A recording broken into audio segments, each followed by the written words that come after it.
Now, the main enemy is Freemasonry. Freemasonry claims it tries to make good men better men, and it accepts only men of high moral character, and it's an educational religious society. They seek to improve the community. But what they fail to tell the people is that Masonry has another purpose. It's completely unknown to much of the public and many of the Masons. Manly P. Hall, a 33rd degree Mason, said, quote, "Freemasonry is a fraternity within a fraternity, an outer organization concealing an inner brotherhood of the elect." In the first degree, the initiate is asked the following question: what do you desire? In the first degree, he answers light. In the second degree, he answers more light. In the third degree, he answers further light. But he's led phase by phase through a series of blood oaths. Now, Albert Pike, who's probably the most famous Freemason of all time, he was a Mason who simultaneously occupied three different positions. He was the head of Washington, D.C. Masonry, he was the head of American Masonry, and he was the head of World Masonry. Albert Pike wrote the book Morals and Dogma. It was published in 1871. It's been called the most important book of Freemasonry. It's been called the Bible of Freemasonry. Albert Pike says in Morals and Dogma, quote, "The Mason is familiar with the doctrine that the Supreme Being is a center of light." And what is this light that the Masons are talking about? Page 321 of Morals and Dogma by Albert Pike. Quote, "Lucifer, the light bearer, Lucifer, the son of the morning, is it he who bears the light? Doubt it not." End quote. And on page 324, he repeats the thought. He says, quote, "A devil, the fallen Lucifer, or light bearer." He identifies Lucifer as being the devil. The New Agers believe the same thing as the Masons.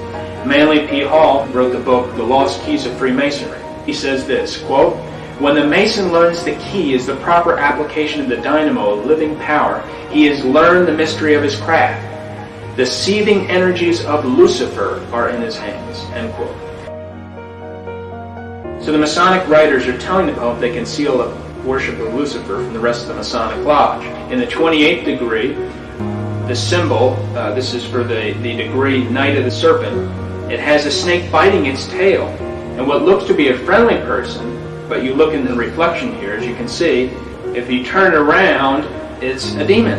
And that's important because Albert Pike says, quote, "That which is above is as that which is below," end quote.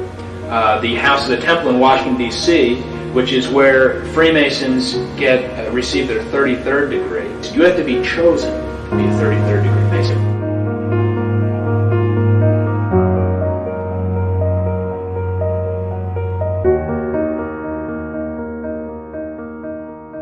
In the book called The History of Freemasonry, quote, "This star represents good when represented with one point upward."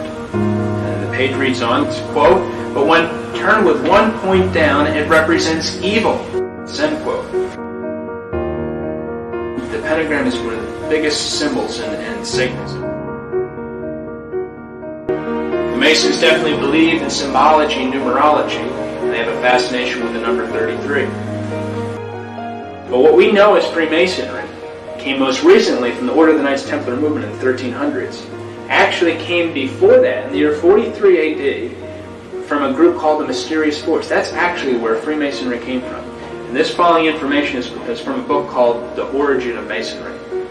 The Mysterious Force was established in 43 AD, and it started when a counselor to King Herod Agrippa came to him and complained that the followers of Jesus had a mysterious force. So the purpose of this group was to attack the teachings of Jesus, and that they should establish their own mysterious force in order to preserve Judaism. King Herod Agrippa said, quote, "We will use the hammer because it was used to nail Jesus' hands and feet. Every session will be opened by striking the hammer 3 times, end quote. And you notice that judges have the hammer to bring order to the court. King Herod Agrippa said, quote, "We will make degrees. These will be 33, symbolizing the age of the impostor." And on November the 43 AD, the first official session was held in the First Temple of Jerusalem, which was a basement in the palace of King Herod Agrippa. The meeting of the mysterious force was always held in the temple. That was the name, the temple.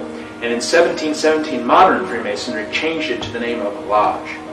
Now, going back to what all this Freemasonry is rooted in, it's rooted in the Jewish Cabala.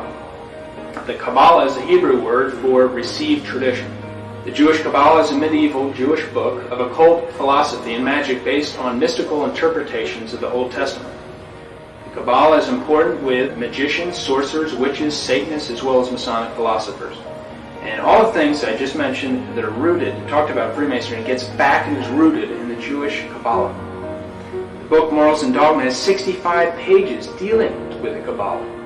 Page 741 of Morals and Dogma says this, quote, "Masonry is a search for light. That search leads directly back to the Cabala."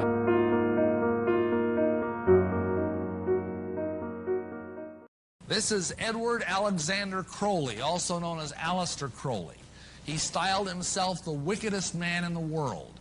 He believed himself to be the great beast, and he changed his name to Aleister Crowley, so it would add up in both English, Hebrew, and Greek Kabbalah as 666. And he began to start what he called the cult of the fascinating child. And in doing this, he uncovered, without knowing it, the royal secret of Masonry. And what happened was, a gentleman came knocking at his door after he published a book. And in this book, it was a book of poetry, and in the book he had made an allusion to something. And this guy, his name was Theodor Reuss. He was a German occultist and the head of the OTO, the Ordo Templi Orientis, which stands for the Order of Eastern Templars. There's the Knights Templar again. And this Theodor Reuss told Crowley that he had given away the greatest secret in occult history. And Crowley said, "What do you mean? I don't even understand it." So the guy promptly initiated him on the spot to the 9th degree of the OTO and then explained the secret to him. And you're about to learn what this secret is.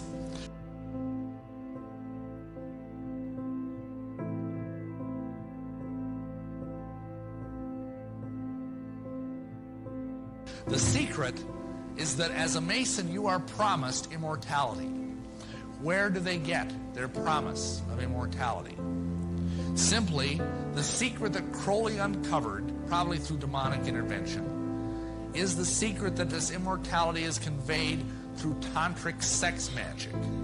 And the kind of sex magic that we're talking about here, unfortunately, is a sexual violation of a little child. Crowley taught that the way you could live forever was by vampirizing little children sexually. And this, I apologize that this is so horrible, but Masons are doing this. Not all Masons, please understand me. Probably 1 in 100 knows about this.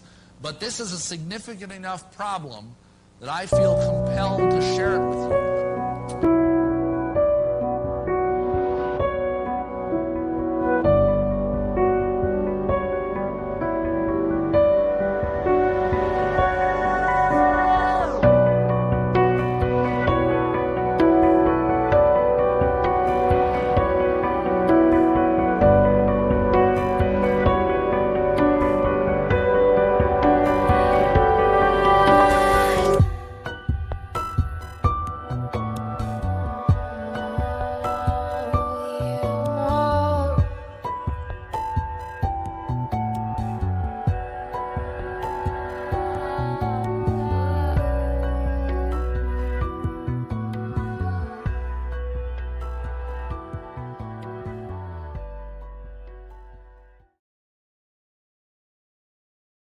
When Abby Williams and Libby German took a walk they never returned from, older sister Kelsi German insisted they wear sweatshirts.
I can't wait to share with you guys all of the cool things that are happening in my life. Even though sometimes it just really sucks and I don't really want to be here, most days I really love life, and I'm really looking forward to all the really cool things that Libby has put in my path, because I wouldn't be here without her at this point.